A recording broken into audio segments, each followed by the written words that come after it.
US Army, armée américaine, on va en parler aujourd'hui, ok? Reste connecté là.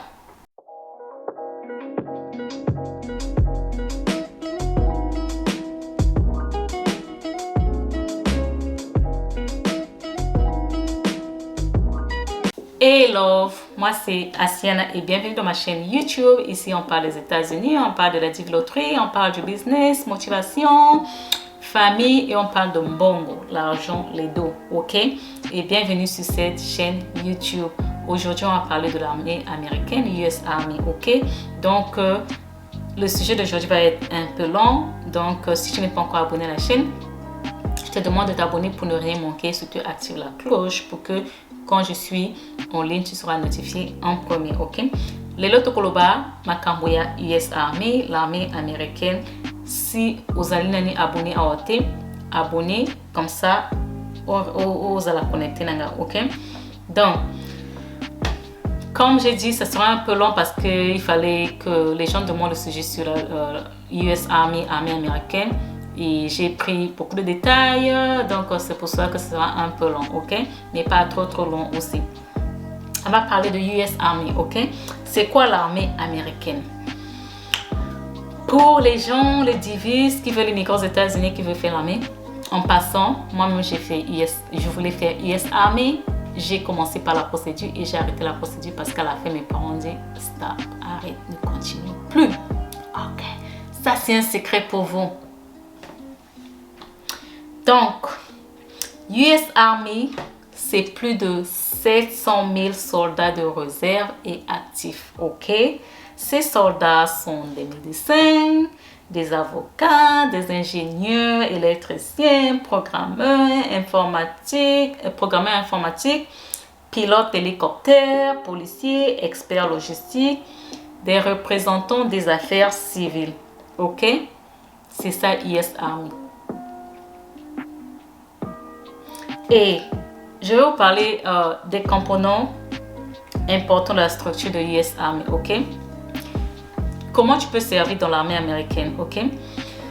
Tu peux servir dans l'armée américaine en tant que réserve, une personne de réserve, une personne active ou National Guard, ok? National Guard, c'est... Eux, ils travaillent à domicile, ok? Vous travaillez à domicile, vous êtes là pour faire la garde nationale, ok? National Guard, c'est garde nationale, ok? Donc, les personnes actives, c'est les personnes qui travaillent full-time, plein temps, ok? Les personnes de réserve sont les personnes qui travaillent part-time, donc temps réduit, ok? Et, hold on. Les personnes actives, ce sont les gens qui travaillent full-time, donc temps plein. Les personnes de réserve travaillent part-time, donc temps réduit. Et les National Guard, là aussi, sont les part-time, ok? Travaillent à temps, pas temps plein. Part-time, temps réduit, ok? Et on va prendre chaque catégorie, ok? Je vous ai parlé des composants de US Army. Tu peux travailler dans US Army en tant que réserve, active ou National Guard, ok? National Guard. Je vais vous parler de Active Duty. Active Duty, c'est les gens qui travaillent full-time, qui travaillent à temps plein ou encore des personnes actives là, ok? Eux, ils servent 24 heures sur 24, 7 jours sur 7, ok? Et ils servent dans leur spécialité. Il y a les spécialités, quoi. C'est comme un travail à plein temps. Quand tu es dans l'armée et que tu es Active Duty ou tu es full-time ou temps plein, ok? Et tu vis dans la base militaire ou proche de cette base-là parce que tout le temps, toi et ta famille, parce que tout le temps, on aura besoin de toi, ok? Tu sers entre 2 ans à 6 ans, ok? Quand tu vas signer le contrat là, c'est entre 2 ans à 6 ans, ok? Mais après que tu aies été déployé pendant 6 mois quelque part, tu es éligible à rester, à avoir 2 semaines de repos chez toi, ok? Sans travailler, ok? Donc, pour rejoindre l'armée, tu dois prendre un test qui s'appelle ASVAB, ok? Qui te permettra de choisir un job selon le résultat du test, ok? J'ai passé ça, ok? Le test, ça s'appelle ASVAB et ASVAB, là, c'est un livre, ok? C'est un livre que tu vas prendre, tu vas lire pour préparer ton test, ok? J'ai fait le test là, ok? Et on va en parler. Je vais d'abord parler de réserve. J'ai parlé de active duty qui est encore militaire à plein temps, full time, ou encore personne militaire qui est actif, ok? Qui est tout le temps là, qui est à temps plein. Maintenant, je vais parler de réserve. Réserve, ce sont les militaires qui sont part-time, qui sont à temps réduit ou de réserve quoi. On les appelle juste quand on a besoin de, mais ils ont aussi leurs tâches qu'ils font par mois. C'est pas comme s'ils partaient tous les jours, non, non.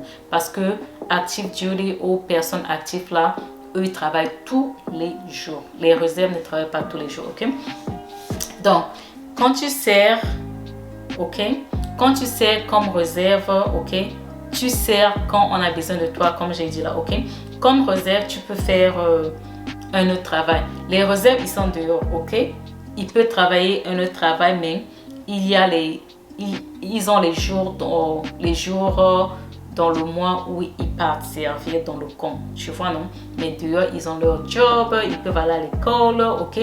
Tout en ayant les bénéfices du service militaire, ok? Je vais encore revenir sur les bénéfices. Les réserves ont un week-end par mois. Donc par mois, ils ont une semaine où ils partent pour travailler dans leur armée là et 2 semaines par mois de formation, ok? Quand tu veux être réserve, tu signes un contrat entre 3 à 6 ans, ok? Donc les réserves, ils ont une semaine au mois où ils partent faire leur formation militaire, ils partent faire leurs choses là, ok? Vous faites les trucs que vous faites des militaires là, ok? On va parler de National Guard. National Guard, c'est ce que moi je voulais faire. Quand moi je suis rentrée là-bas, je voulais faire National Guard. Moi je voulais pas je voulais pas être réserve, je voulais pas être active duty ou actif là. Moi je voulais juste être National Guard. National Guard, tu fais des gens qui font la sécurité du pays là, qui sont juste à l'intérieur du pays. Mais au cas où il y a guerre à l'extérieur et que s'il y a moins de militaires, on va tous vous mettre dedans, vous allez partir en guerre. Mais c'est très rare, ok? Donc National Guard, c'est les part-time, c'est les gens qui travaillent à temps réduit, comme les réserves, ok? Un National Guard répond aux menaces à la maison et à l'étranger aussi, comme je disais là. Au cas où on a besoin de l'étranger, ils vont partir, mais leur but principal, c'est d'abord à la maison. Ils font la sécurité nationale, ok? Est-ce que vous vous rappelez qu'il y avait l'histoire là où il y avait un noir qui avait été tué, George Floyd, et que ça allait très mal et que Trump avait déployé les National Guard pour aller se battre avec les résidents, ok? Donc, la garde nationale militaire sert dans plus de 2000 communautés dans les 50 États, ok? Dans les 50 États, dans le district de Columbia, Porto Rico et les îles Vierges américaines, ok? Donc, la mission de National Guard, c'est de servir au niveau de l'État, à protéger la communauté ou aussi d'aider les forces militaires en service actif à répondre aux menaces à l'étranger et aux catastrophes humanitaires, ok? Les National Guard, là, les réserves, eux, ils vivent hors de leur base militaire, là. Ils vivent avec leur famille hors de base militaire. Mais les actifs, là, à temps plein, eux, ils vivent à côté des bases militaires et dans le camp militaire parce qu'on a toujours besoin d'eux. Mais les National Guard, c'est comme les réserves, eux, ils vivent à la maison, ok? Ils vivent dans leur maison avec leur famille, ok? Mais ils se forment un week-end le mois, ok? Donc, dans le mois, ils ont un week-end, une semaine où ils vont se former et 2 semaines l'année où ils se forment, ok?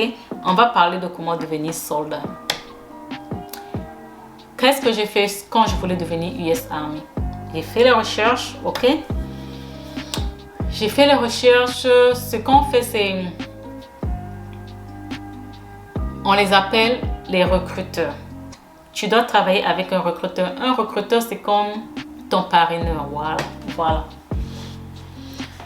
Un recruteur, c'est comme quelqu'un qui te parraine. Donc, en fait, si tu veux rejoindre l'armée, tu vas en ligne, tu cherches un recruteur de l'armée qui est proche de chez toi, dans ta ville. Comme ça, tu peux le rencontrer. Ok? Donc, ce que moi aussi j'ai fait, quand je voulais rejoindre l'armée, j'ai les amis qui sont dans l'armée, ok, qui sont les réserves, ok. Quand je voulais rejoindre, je sais même pas, je pensais juste, je voulais rejoindre l'armée, je voulais faire National Guard because je veux pas moi aller être active duty, être full time, être à temps plein là, non, à longueur, non, déploiement. That's not me. Je voulais juste faire la garde nationale, ok, dans l'État. Et j'ai cherché un recruteur qui était proche de moi et c'était juste proche de ma maison aussi, ok. J'ai pris un rendez-vous, je suis allée dans leur bureau et le recruteur que je suis allée trouver, c'est un noir, c'est un Congolais de Kinshasa, ok. Je l'ai rencontré, on a parlé, il m'a expliqué un peu. Après, il a demandé mes documents, ok. Si tu vas rejoindre l'armée, on va te demander ta green card, on va te demander ta social security, on va te demander aussi ton bac, ok. Je crois que, je sais pas si, quand j'avais pris rendez-vous avec lui, il m'avait déjà dit d'apporter ce que je dois apporter. I think so. Et quand je suis allée là-bas, il a fait la photocopie de mon bac, de ma social security et de ma green card, ok.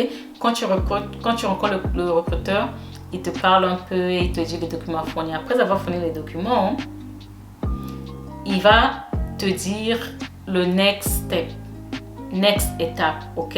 L'étape prochaine, c'est l'étape où, avant de faire tout, tu dois passer un test. Ils ont un test qu'ils appellent ASVAB. Ils vont te donner les liens, que tu peux trouver les livres, les liens que tu peux faire ça en ligne, pratiquer. Parce que le test là, tu vas venir faire ça là où est le recruteur, ok? Dans leur bureau. C'est un bureau de militaires. Tu viens là-bas, il y a l'endroit où il y a les ordinateurs. Le jour prévu pour ton test, tu viens là-bas, tu passes le test là. Tu log in, tu passes le test. Mais le test en question, oh my god, j'ai fait ça 2 fois. Une fois j'ai échoué. Bon, une fois échoué, imagine, je veux rejoindre l'armée, je viens, j'étais chaude. Immédiatement, j'ai préparé le test. Non, il faut prendre ton temps de pratiquer pour aller faire le test. Moi, je suis littéraire, hein, mais le test là, franchement, c'était plus scientifique parce que c'est des choses scientifiques qui sont là-bas, les calculs, les trucs scientifiques. On te pose des questions de physique, les questions, je sais pas de quoi là. Ok? J'ai passé ça en 2 étapes. J'ai la première fois échoué et puis je suis allée préparer la deuxième fois. Et il y a un score à atteindre, ok? Donc, après que tu as rencontré le recruteur va imprimer tes documents, va garder tes documents. Après, tu vas aller préparer le test. Le livre là, d'abord, tu vas l'acheter, ok? Tu vas l'acheter, tu vas l'avoir à la maison, tu vas aller, mais il y a aussi d'autres ressources qu'on t'a données. Dès que tu es prêt pour ton test, tu fais le programme pour ton test, le rendez-vous, tu vas passer ton test là-bas. Après là-bas, on va faire autre chose. Ils vont te faire autre chose. Tu dois faire les tests de fitness. Tu vas aller faire les formations de base. Tu vas faire les formations de base, une formation de base. Après, tu vas faire une formation avancée. Après, tu vas faire le test de fitness, ok? Donc, moi aussi, je voulais faire National Guard. Je suis allée, j'ai pris contact, j'ai fait tout. J'ai passé le test. Maintenant, il fallait aller faire la formation de base là. Et après, mes parents ont dit, on a changé. Parce que quand je voulais faire ça, je leur en parlais. Tout le monde était content. J'ai commencé après un moment. Quand j'ai passé le test, on dit que non, ne continue plus, laisse. Et puis, j'ai laissé, ok? Je vous ai donné les informations nécessaires si tu veux intégrer l'armée américaine. Ok, je vais parler des bénéfices, ok? Il y a beaucoup de gens qui sont en Afrique, dans leur tête, ou bien les gens qui sont ici, qui disent... je vais rentrer dans l'armée parce qu'il y a les bénéfices, patati patata. Bénéfice, c'est monté ici, c'est descendu ici. Mon frère, dans toute chose, il y a le pour et le contre. Les bénéfices, même quand on parle de l'armée, là, je ne vois pas les bénéfices là. Tout ce qu'on te paye, c'est par rapport à ce que tu fais. Mon frère, ça tombe pas du ciel. Donc, les gens qui croient que je vais aller dans l'armée parce que j'aurai les bénéfices, on va me payer la maison, on va me payer l'école, on va me faire ceci, cela. Nada. Tout ça là, on te fait ça parce que tu es dedans là-bas, tu leur sers, ça fait partie de ces bénéfices-là. C'est pas comme si c'était quelque chose de magique. Non, c'est pas magique. Là, il y a les gens qui ont été dans l'armée, qui sont sortis dans l'armée, qui sont même devenus pauvres ou bien qui font d'autres jobs. Pourquoi si dans l'armée, là, les gens disent que parce qu'il y a les bénéfices, tu vas devenir riche, pourquoi les gens là ne deviennent pas riches? Et vous croyez que les bénéfices là, ça tombe du ciel? Ça tombe pas du ciel. C'est juste que tu es en train de les servir. Il y a les choses aussi qu'on te donne. C'est pas comme si on te donnait ça gratuitement, non. Si tu les servais pas, tu devais pas avoir ça. Et les bénéfices qu'on en parle, c'est pas comme si tu vas devenir riche. Non, non, non, non, non.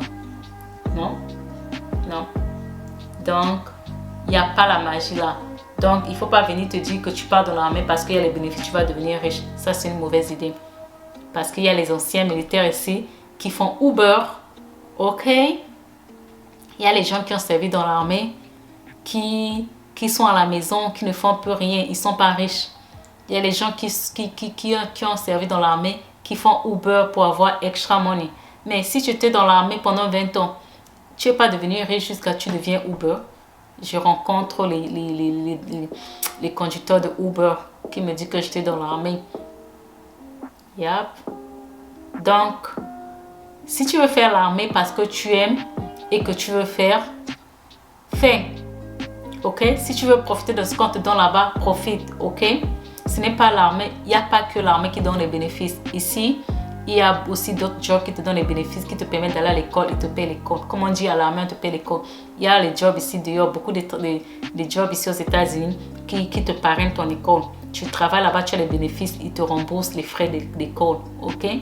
Donc, l'idée que je vais aller dans l'armée parce que les bénéfices, ces bénéfices ne sont pas magiques.